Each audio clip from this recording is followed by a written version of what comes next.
Chapter 5, Charlotte. The night seemed long. Wilbur's stomach was empty and his mind was full. And when your stomach is empty and your mind is full, it's always hard to sleep. A dozen times during the night, Wilbur woke and stared into the blackness, listening to the sounds and trying to figure out what time it was. A barn is never perfectly quiet. Even at midnight, there is usually something stirring. The first time he woke, he heard Templeton gnawing a hole in the grain bin. Templeton's teeth scraped loudly against the wood and made quite a racket.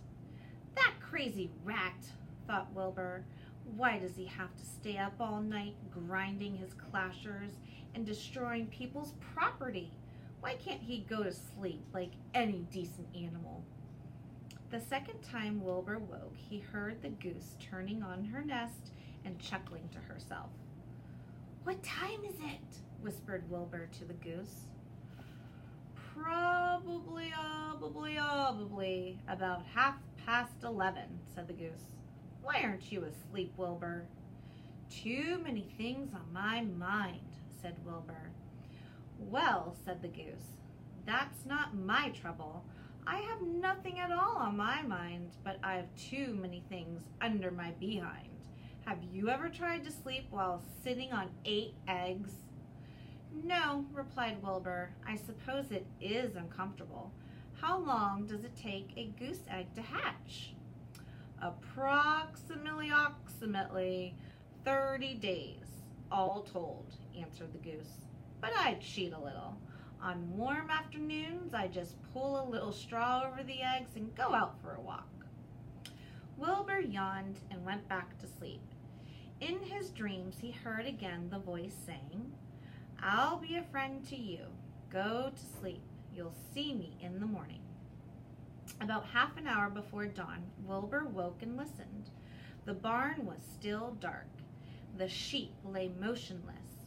Even the goose was quiet. Overhead, on the main floor, nothing stirred. The cows were resting, the horses dozed. Templeton had quit work and gone off somewhere on an errand. The only sound was a slight scraping noise from the rooftop, where the weather vane swung back and forth. Wilbur loved the barn when it was like this, calm and quiet, waiting for light. Day is almost here, he thought. Through a small window, a faint gleam appeared. One by one, the stars went out. Wilbur could see the goose a few feet away. She sat with head tucked under a wing. Then he could see the sheep and the lambs. The sky lightened. "Oh, beautiful day! It is here at last. Today I shall find my friend." Wilbur looked everywhere. He searched his pen thoroughly. He examined the window ledge, stared up at the ceiling, but he saw nothing. Finally, he decided he would have to speak up. He hated to break the lovely stillness of dawn by using his voice, but he couldn't think of any other way to locate the mysterious new friend who was nowhere to be seen. So Wilbur cleared his throat. "Attention, please," he said in a loud, firm voice. "Will the party who addressed me at bedtime last night kindly make himself or herself known by giving an appropriate sign or signal?" Wilbur paused and listened. All the other animals lifted their heads and stared at him. Wilbur blushed. But he was determined to get in touch with his unknown friend. "Attention, please," he said. "I will repeat the message. Will the party who addressed me at bedtime last night kindly speak up? Please tell me where you are, if you are my friend." The sheep looked at each other in disgust. "Stop your nonsense, Wilbur," said the oldest sheep. "If you have a new friend here, you are probably disturbing his rest, and the quickest way to spoil a friendship is to wake somebody up in the morning before he is ready. How can you be sure your friend is an early riser?" "I beg everyone's pardon," whispered Wilbur. "I didn't mean to be objectionable." He lay down meekly in the manure facing the door. He did not know it, but his friend was very near, and the old sheep was right. The friend was still asleep. Soon, Lurvy appeared with slops for breakfast. Wilbur rushed out, ate everything in a hurry, and licked the trough. The sheep moved off down the lane. The gander waddled along behind them, pulling grass. And then, just as Wilbur was settling down for his morning nap, he heard again the thin voice that had addressed him the night before. "Salutations," said the voice. Wilbur jumped to his feet. What?" he cried. "Salutations," repeated the voice. "What are they? And where are you?" screamed Wilbur. "Please, please tell me where you are. And what are salutations?" "Salutations are greetings," said the voice.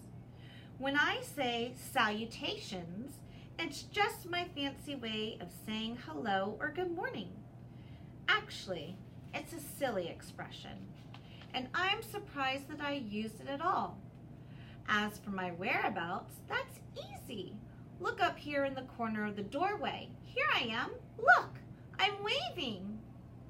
At last, Wilbur saw the creature that had spoken to him in such a kindly way. Stretched across the upper part of the doorway was a big spider web, and hanging from the top of the web, head down, was a large gray spider. She was about the size of a gumdrop. She had 8 legs, and she was waving one of them at Wilbur in friendly greeting. "See me now?" she asked. "Oh, yes, indeed," said Wilbur. "Yes, indeed. How are you? Good morning. Salutations. Very pleased to meet you. What is your name, please? May I have your name?" "My name," said the spider, "is Charlotte." "Charlotte what?" asked Wilbur eagerly. "Charlotte A. Cavatica, but just call me Charlotte." "I think you're beautiful," said Wilbur. "Well, I am pretty," replied Charlotte. "There's no denying that. Almost all spiders are rather nice looking. I'm not as flashy as some, but I'll do. I wish I could see you, Wilbur, as clearly as you can see me." "Why can't you?" asked the pig. "I'm right here."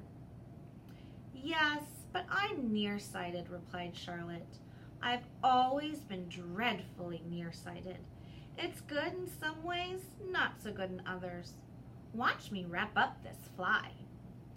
A fly that had been crawling along Wilbur's trough had flown up and blundered into the lower part of Charlotte's web and was tangled in the sticky threads.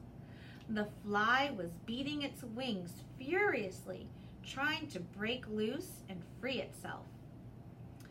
"First," said Charlotte, "I dive at him." She plunged head first toward the fly. As she dropped, a tiny silken thread unwound from her rear end. "Next, I wrap him up." She grabbed the fly, threw a few jets of silk around it, and rolled it over and over, wrapping it so that it couldn't move. Wilbur watched in horror. He could hardly believe what he was seeing, and although he detested flies, he was sorry for this one. "There," said Charlotte. "Now I knock him out, so he'll be more comfortable." She bit the fly. "He can't feel a thing now," she remarked. "He'll make a perfect breakfast for me." "You mean you eat flies?" gasped Wilbur. "Certainly. Flies, bugs, grasshoppers, choice beetles, moths, butterflies, tasty cockroaches, gnats, midges, daddy-long-legs, centipedes, mosquitoes, crickets, anything that is careless enough to get caught in my web. I have to live, don't I?" "Why, yes, of course," said Wilbur. "Do they taste good?" "Oh, delicious. Of course I don't really eat them. I drink them, drink their blood. I love blood," said Charlotte, and her pleasant, thin voice grew even thinner and more pleasant. "Don't say that," groaned Wilbur. "Please don't say things like that." "Why not? It's true, and I have to say what is true. I am not entirely happy about my diet of flies and bugs, but it's the way I'm made. A spider has to pick up a living somehow or other, and I happen to be a trapper. I just naturally build a web and trap flies and other insects. My mother was a trapper before me. Her mother was a trapper before her. All our family have been trappers. Way back for thousands and thousands of years, we spiders have been laying for flies and bugs."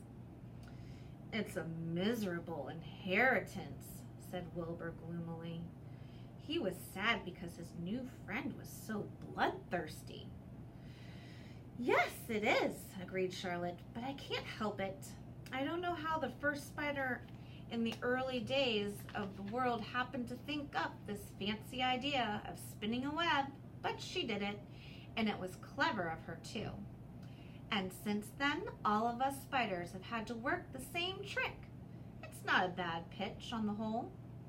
"It's cruel," replied Wilbur, who did not intend to be argued out of his position. "Well, you can't talk," said Charlotte. "You have your meals brought to you in a pail.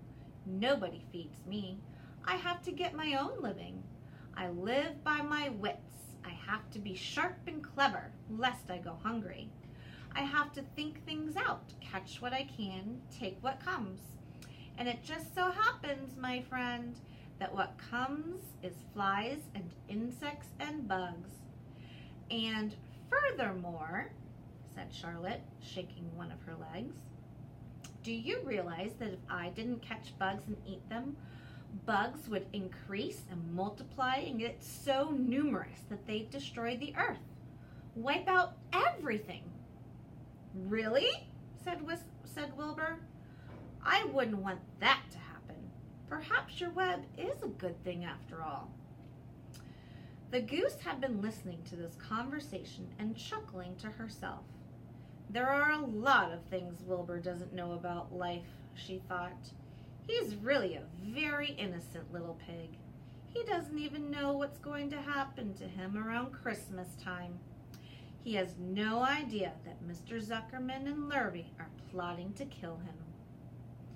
And the goose raised herself a bit and poked her eggs a little further under her so that they would receive the full heat from her warm body and soft feathers. Charlotte stood quietly over the fly, preparing to eat it. Wilbur lay down and closed his eyes. He was tired from his wakeful night and from the excitement of meeting someone for the first time. A breeze brought him the smell of clover, the sweet-smelling world beyond his fence. "Well," he thought, "I've got a new friend all right, but what a gamble friendship is! Charlotte is fierce, brutal, scheming, bloodthirsty, everything I don't like. How can I learn to like her, even though she is pretty and, of course, clever?" Wilbur was merely suffering the doubts and fears that often go with finding a new friend. In good time, he was to discover that he was mistaken about Charlotte. Underneath her rather bold and cruel exterior, she had a kind heart, and she was to prove loyal and true to the very end.